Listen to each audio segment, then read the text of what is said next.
Šiandien vėl keliauju į Latviją. Šiandienos tikslas – aplankyti šį keistoką objektą, kuris primena malūną. Po to nužygiuoti iki vieno Latvijos kaimelio ir traukinio bėgiais grįžti į Lietuvą.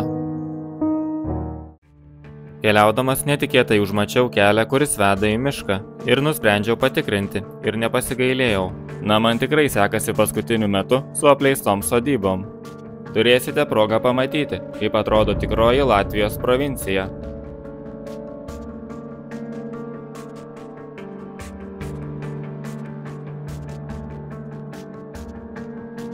Tuoj pažiūrėsime, kas bus viduje.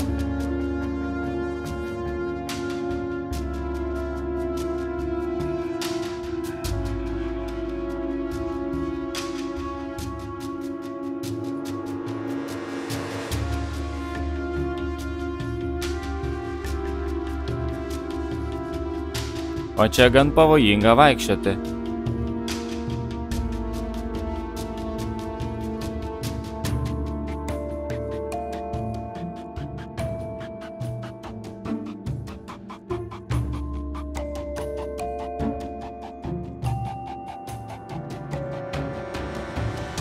Užlipau į palėpę, o čia nieko ypatingo.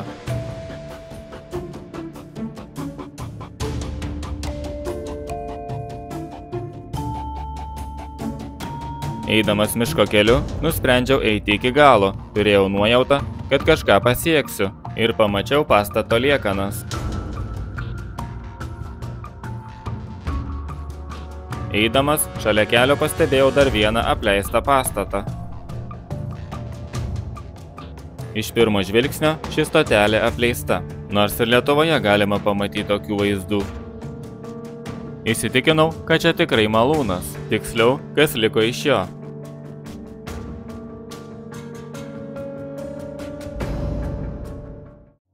Praeidamas pro kaimelį, vieną kitą žmogų pamačiau. Šis kaimelis nėra visiškai numiręs. O dabar geležinkelio bėgiais grįšiu atgal į Lietuvą.